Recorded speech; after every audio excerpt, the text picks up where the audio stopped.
twende watu tuanze kuongea vitu ambavyo vilikuwa viko hadharani. Heri ya Christmas na mwaka mpya mwana michezo, mwana kabumbu popote ambako unatutazama kupitia East Africa TV. Karibu tujuzane mengi ambayo yanahusiana na ligi kuu ya Vodacom Tanzania bara msimu huu na msimu ujao. Yapo mengi ambayo tutazungumzia, hususani mijadala ambayo tumeiweka kutokana na migogoro ambayo huwa inaendelea ndani ya vilabu vya ligi kuu ya Vodacom ambao vinashiriki ligi hiyo. Kumekuwa na matatizo sana. Nini chanzo? Na kama matatizo kiukweli kiundani hapo, kipi kifanyike ili tuweze kuweka mambo yawe sawa na ligi yetu na timu ziweze kufanya vizuri zaidi kitaifa na kimataifa? Hili ndo tunajadili kwa siku ya leo. Mimi ni Jonas Emmanuel Maziku, niko pamoja na wachambuzi wa soka, wachezaji wa zamani wa nchi ya Tanzania, Ali Maitembere pamoja na Ibrahim Masudi Maestro. Karibu tafadhali, tuko na Vodacom, usiondoke hapo, mengi yanakuhusu.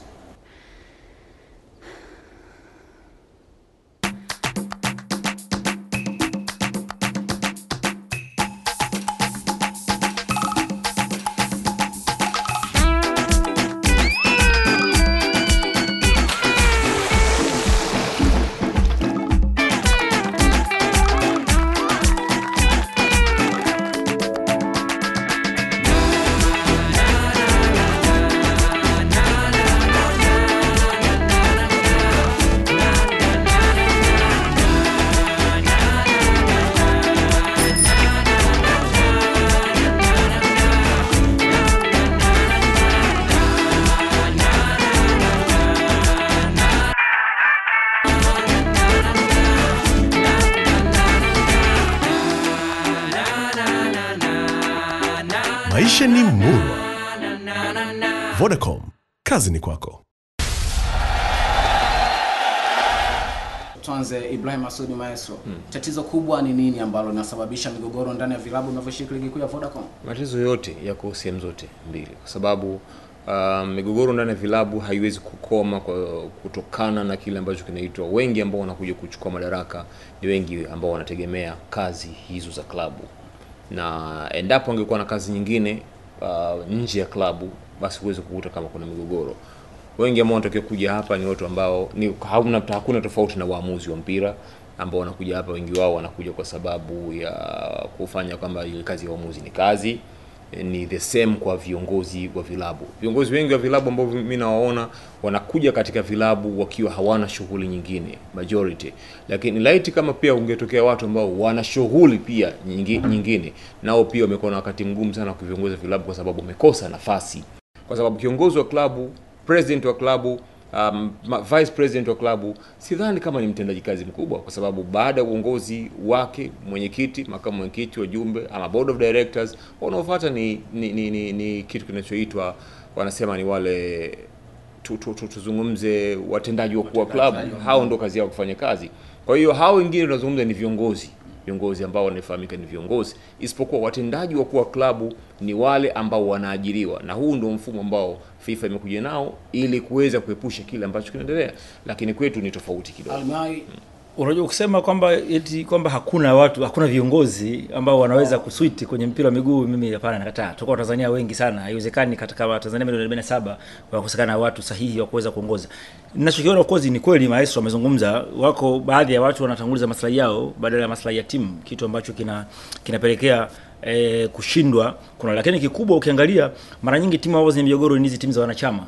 Ukienda kwenye timu ambazo sio za wanachama, kwa mfano timu zinazomilikiwa na watu au timu zinazomilikiwa na makampuni kama vile ilivyo labda Mtibwa, Kagera Sugar au JKT Ruvu, timu za majeshi hazina sana matatizo. Lakini timu za wanachama na ndio ambazo zenye kuleta ushindani mkubwa ndizo hasa zenye matatizo. Matatizo yake yanatokana hasa na utaratibu wa wanachama, kwa sababu utaratibu uliopo ni utaratibu wa katiba za zamani, katiba ambazo mwanachama anachanga shilingi 2000 kwa mwaka ndio mwenye mamlaka makubwa katika kufanya maamuzi ya timu.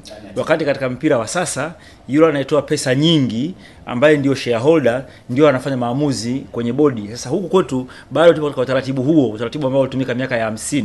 Lakini unaweza kuona wanachama wanamchagua kiongozi, lakini baada ya miezi 6 wanaanza kwenda kwenye vyombo vya habari kutangaza kwamba hawamtaki, wakati wao ndio walompigia kura ya kumchagua na kumweka. Tatizo of course linaanza kwa wanachama.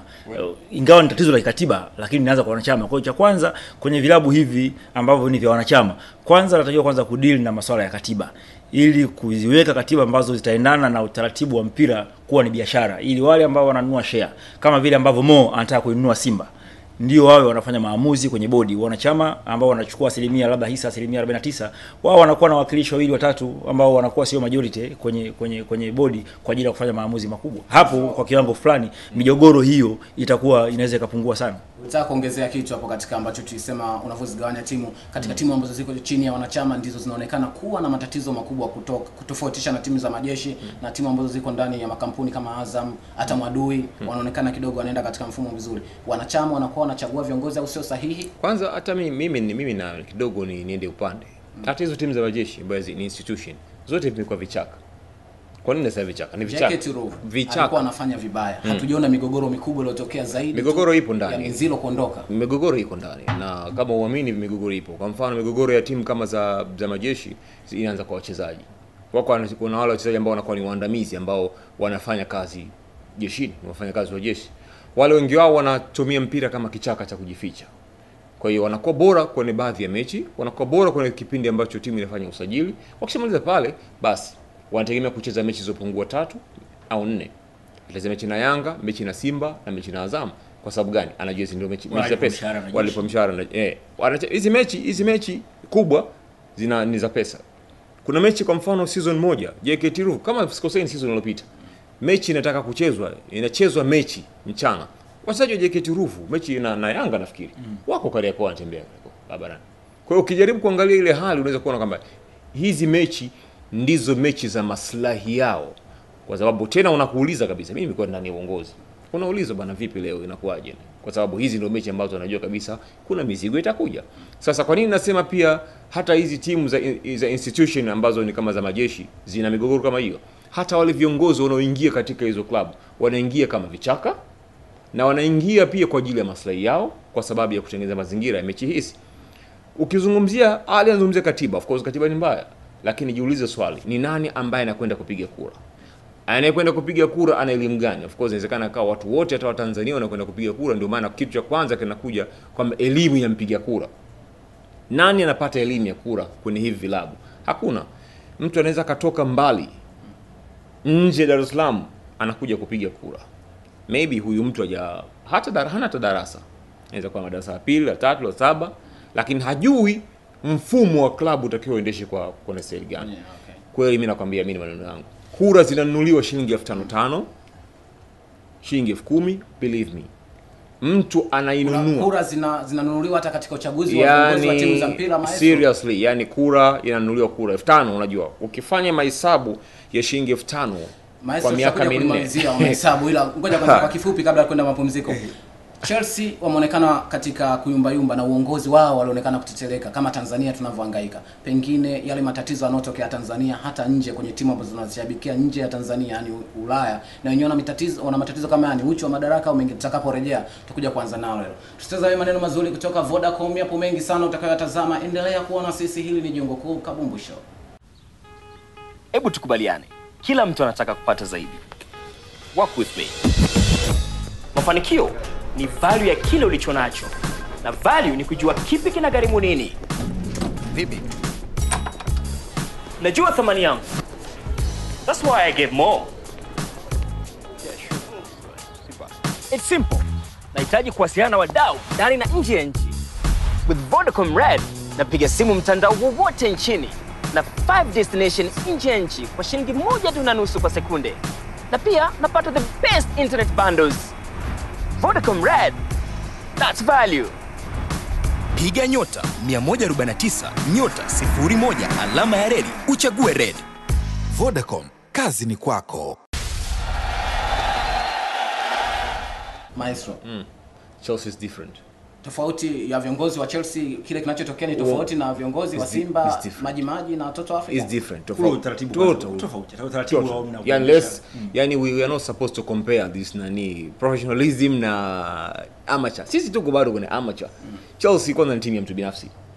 Timu ya mtu mmoja ambaye amenunua shares. Yeah. Some kile ambacho umetuandikia katika ukurasa wa Facebook na asante sana kwa bado unashirikiana na sisi. Jumbe ziko nyingine zinapita katika runinga yako hapo chini, ila kwa baadhi tu ya jumbe hizo nianze na Weekends. Babu Jinga anasema kiongozi bora ni yule apendaye ushirikiano wa kimawazo na na siye mbaguzi katika viongozi ambao wanafanya nao kazi. Mwingine ni Carlos Ndunguru, anasema Carlos kutoka Dar es Salaam, ni tatizo anasema Carlos wada viongozi ni tatizo, ila mimi na walaumu hao wanaojiita wanachama kiongozi hawamjui vizuri wakati wa kuchukua fomu na vitu vingine ambavyo kaviandika pale.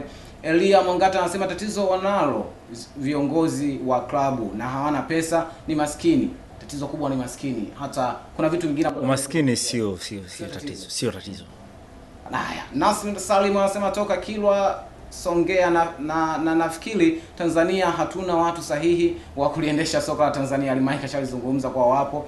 Na Allen Chatanda anasema sio uchu wa madaraka, ila tu ni viongozi wetu tunao wateua wako kimaslahi yao binafsi, ilo nao tushalizungumza. Doto Mwarapo anasema tatizo viongozi wengi wameingia kimaslahi yao binafsi. Jeremia Mgandula anasema tukipata watu watakao kuwa na uchungu na soka letu kuanzia vilabu mpaka TFF tutafika mbali. Hizo swali katika tukianza kutambua soka la Tanzania, kiongozi gani ambaye shafanya kitu kizuri kasema kweli kiongozi ndani ya timu?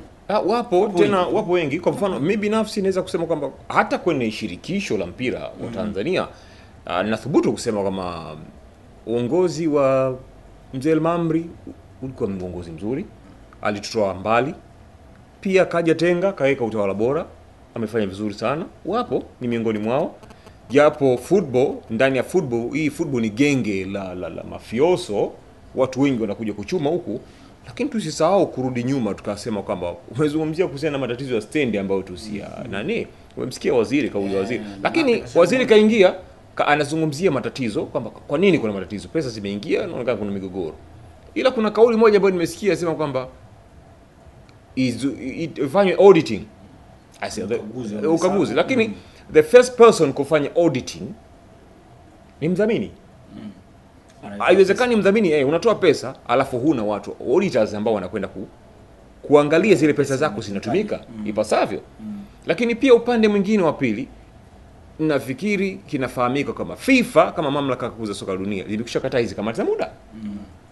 How leo Stand United inaingia kwenye kamati ya muda? So hilo utakuja kulizungumzia kiundani. My friend Charles Gibebe.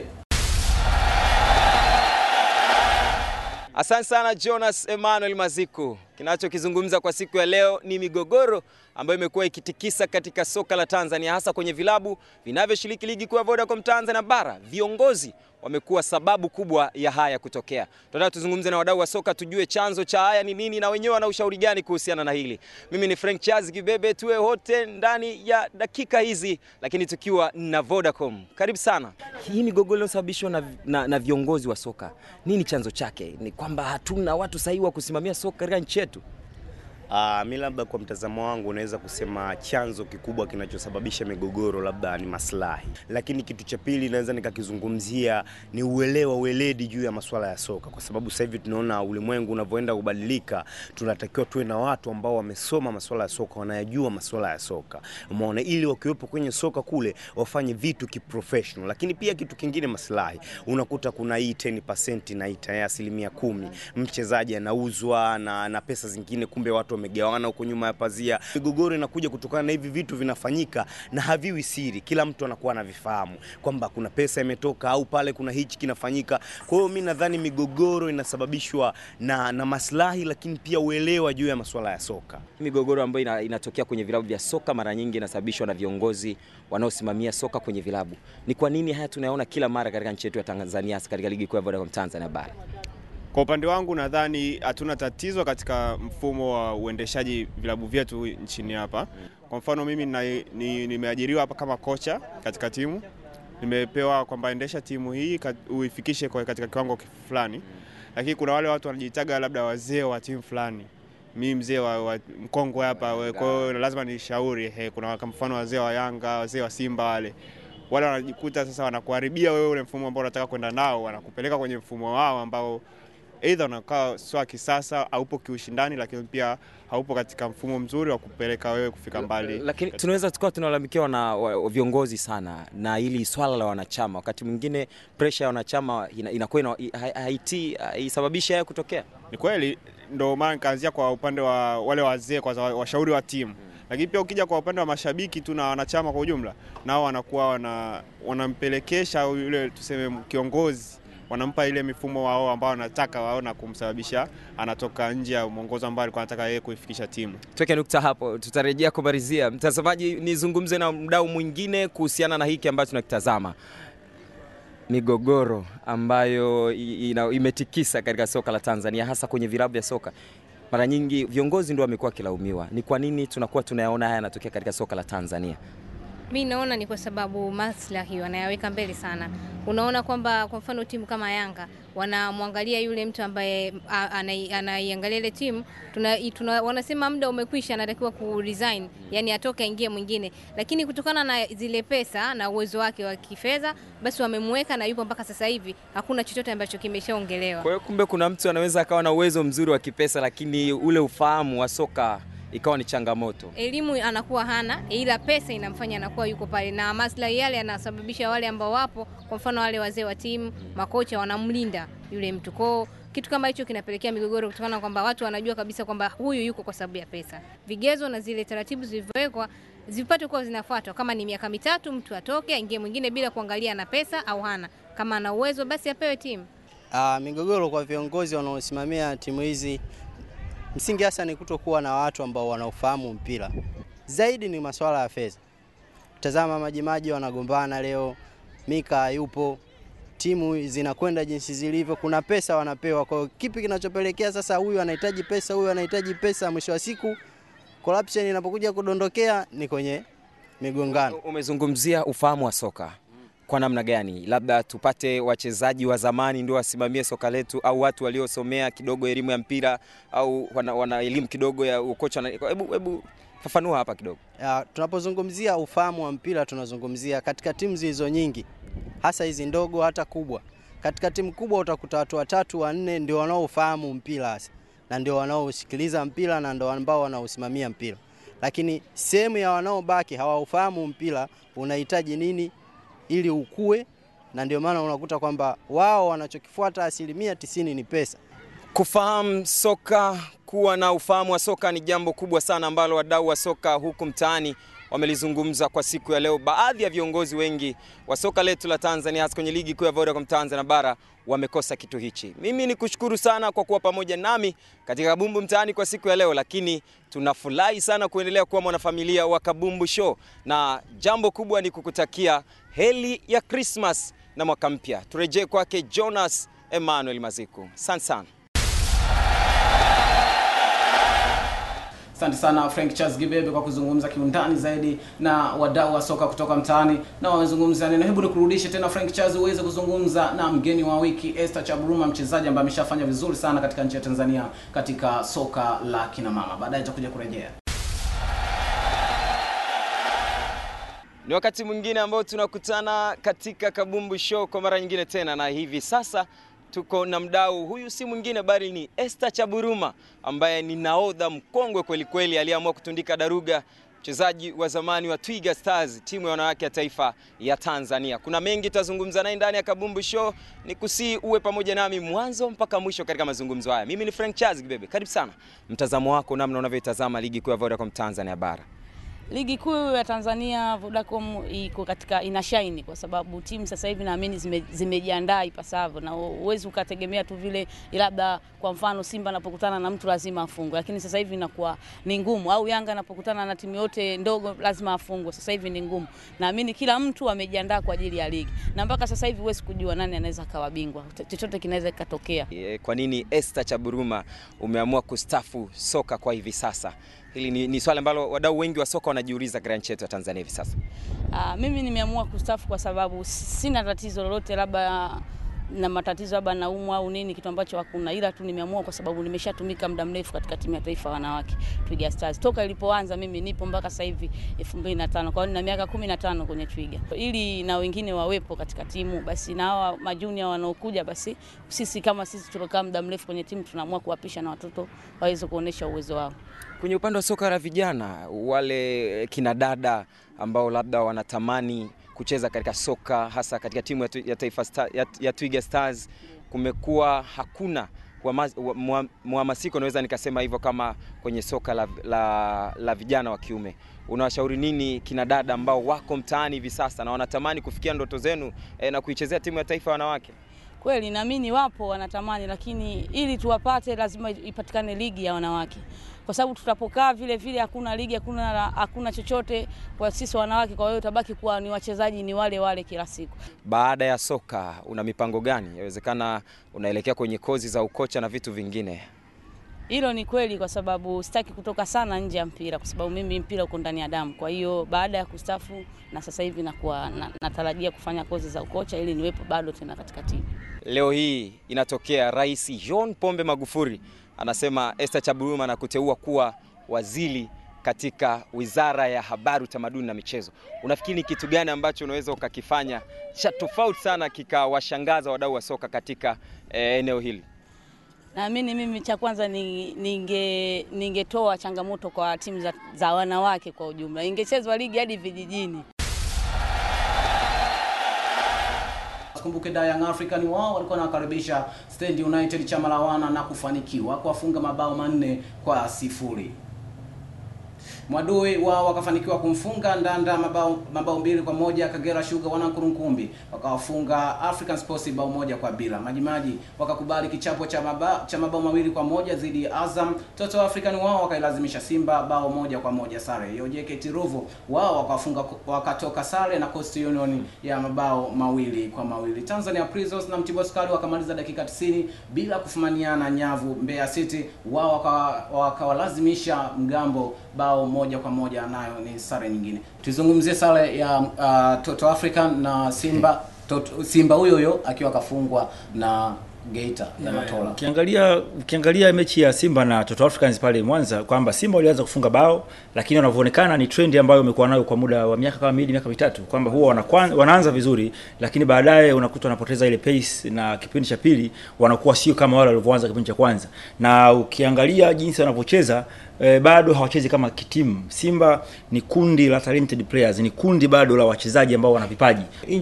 In general Simba alikasema timu ambayo ina mchezaji mmoja bora, lakini timu haina chemistry.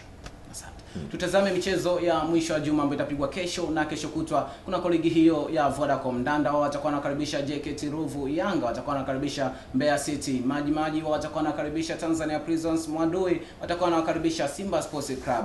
Mtibwa Sukari wao watakuwa wanakaribisha Mgambo JKT, na Coast Union watakuwa wanakaribisha Stand United. Azam wao watakuwa wanakaribisha Kagera Sugar, na bila kusahau Toto African watakuwa wanakaribisha African Sports. Tuje tumalizie alichokifanya Nape Nnauye, waziri wa michezo, habari na tamaduni, kinaweza kuisaidia Stand United kufika pale pazuri ambako wanawaza kuirudisha kwa wanachama, kwa wapiga debe.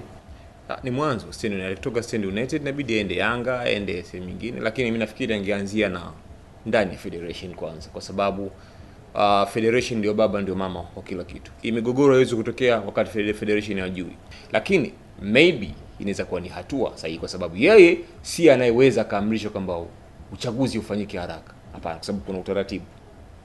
Albai hata Ulaya kulikuwa na migogoro, lakini kilichosababisha migogoro ikaondoka ni wasimamizi kuweka utaratibu kwamba tunatakiwa tuende hivi, kwa hiyo watu wote wanatakiwa mfuate njia hiyo. Sasa msimamizi mkubwa hapa ni shirikisho la mpira wa miguu nchini TFF. Linatakiwa liweke katiba na kuwepo na utaratibu wa kusimamia wanachama wake ambao ni vilabu pamoja na vyama vya mikoa. Tubadilishe katiba na tubadilishe mifumo ya uendeshaji. Katiba mjumbe vipi? Katiba inabadilishwa? Katiba bado hatujapata taarifa kwa sababu mkutano kwa katiba zote tu ndani ya vilabu. Ndani ya vilabu. Tunazungumzia ndani ya vilabu. Tubadilishe katiba. Ndani ya federation kuna vitu. Unadhani maestro kila timu ina katiba ambayo sio nzuri? Katiba of course katiba bado sio nzuri. Kwa kila timu unadhani? Ni katiba majority ya timu kiukweli. Huwezi kuwa na katiba ambayo ina kama labda ya Stand United ambayo imefikisha klabu hapo ilipofika. Katiba kwa mfano katiba ya Yanga kwamba mkutano mkuu kila mwaka mtakuwa mnafanya mkutano mkuu mmoja. Sio nasema ndio katiba ya Yanga. Kwa mkutano mkuu mtakuwa mnafanya kila mwaka. Sasa mkutano mkuu ukiwa na wanachama 25,000 mnafanya mkutano mkuu watu 25,000 kila mwaka. Kila mwaka watu 25,000 mnakutana wapi? Tupo kwenye sikukuu ya Christmas, tunaenda kwenye sikukuu ya mwaka mpya. Amani tudumishe Tanzania. Kipi cha kuzungumza salama barabarani na majumbani? Mimi nawatakia watazamaji wetu wa Kabumbu Show Christmas njema na heri ya mwaka mpya. Maestro. Na mimi sina tatizo na hilo, lakini la msingi ni kuangalia Wakristo wote duniani wanasherehekea na ikiwemo Tanzania. Basi watu ungane pamoja kwa sababu ni siku ya furaha, kwa hiyo tu tuna furaha, tuepuke zaidi ya furaha. Maana zaidi ya furaha kuna kitu kingine. Kikubwa ambacho nilichosahau mimi ni kwamba nafasi ya mialiko, mimi nikialikwa mimi huwa si waangushi watu. Nafasi ya mialiko iko wazi kabisa. Kwa hiyo Arimai Tembere, Ibrahim Masudi Maestro, mimi Jonas Emmanuel Maziko, asante sana kwa kuwa pamoja nasi. Tunashukuru sana kwa ushirikiano mkubwa kwa ndugu zetu Vodacom. Endelea kuitazama Kabumbu Show kila siku ya Ijumaa saa 3 kamili usiku na marejeo yake ni Jumamosi saa 8 kamili mchana. Asante sana, na kuacha na mchezaji wa wiki ila ni baada ya Vodacom.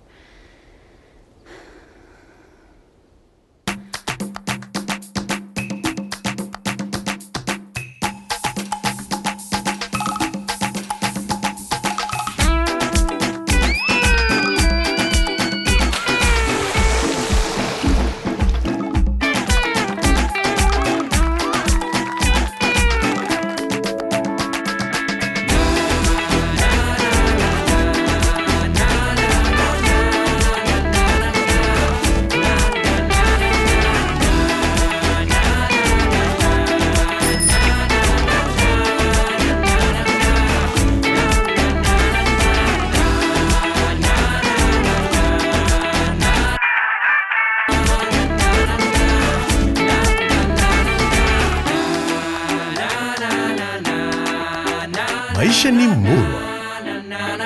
Vodacom, kazi ni kwako.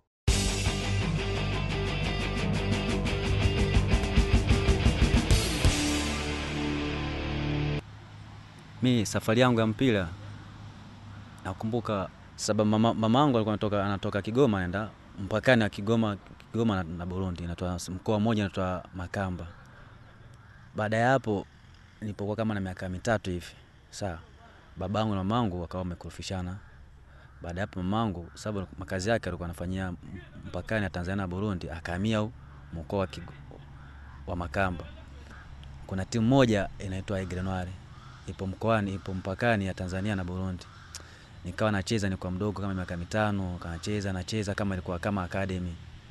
Baada ya hapo nipo kama miaka 10, kuna kakangu moja, sio kama kakangu, kama ndugu yangu, kaona kipaji changu kanipeleka mjini. Alionipeleka mjini, kuna timu moja ilikuwa inaitwa Waris Kinanira. Ilikuwa kama daraja 4 tulipoanza kucheza mpira. Nikacheza msimu wangu wa kwanza, hatukupanda daraja la 3. Tukafeli msimu wa pili, tukafeli tena. Tulipofeli hapo nikishakuwa kama miaka 17 hivyo. Kuna timu moja ilikuwa inaitwa Manyema ipo daraja la 2. Kuna kiongozi kafurahishwa na kipaji changu, kanambia njoo cheze. Nikacheza msimu wangu wa kwanza, hatukupanda. Wa pili tukapandisha timu ligi kuu. Tufanyisha timu ligi kuu, tumecheza tumeshuka. Kuna timu moja ya Sinza inaitwa Bajaro. Nimeenda pale, kuna mtu kanipeleka pale, kacheza msimu wangu wa kwanza, nimeonyesha kiwango kizuri, nikawa nimetajika nende Kagera. Kila kitu kiko poa, lakini baada ya hapo nikaumia nyonga hapa. Nilipoumia nyonga nimekaa kama miezi 3 cheze mpira. Baada ya hapo Mungu kanisaidia kweli, nimepona, nikarudi tena kucheza Bajaro. Nilipocheza Bajaro ndo Bajaro Majimaji, kuna viongozi wakawa wamenifuatilia, wameniona, ndo nimekuja msimu wangu wa kwanza Majimaji hapa. Namshukuru Mungu, nilipokuja Majimaji kweli sikuja kutania, nimekuja kufanya kazi. Namshukuru Mungu, katika mechi zote 12 tumecheza zote nilipata nafasi. Kipindi cha kwanza nacheza mechi mwanzo mwisho namaliza mpaka sasa hivi. Unajua mpira kazi ngumu, afu mpira unakutana vitu vingi, watu wanakatisha tamaa. Sawa. Kuna watu walikuwa wanakatisha tamaa, wananiambia wewe uwezi. Kuna wakati nilipotimio Vitalo huko Burundi, kuna jamaa mmoja alikuwa anasumbua sana. Nilimpiga ngumi hivi hapa kapasuka. Refa hajaona, ndio tokeo langu baya nilishafanya katika safari yangu ya mpira. Naamini alikuja kutokea tena.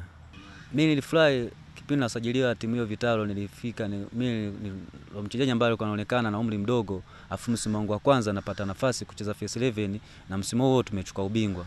Kavumbago ni mchezaji mzuri sana. Afu ni mchezaji ambao mimi namheshimu. Anaweza kanipa ugumu kidogo. Mimi namkubali Mistambwe. Ni mchezaji ambao anajitambua. Ni mchezaji ambao anajua wakati ipo uwanjani anajua umuhimu wake nini. Kipindi hiki cha Kabumbu kimeletwa kwako kwa udhamini wa Vodacom. Kazi ni kwako.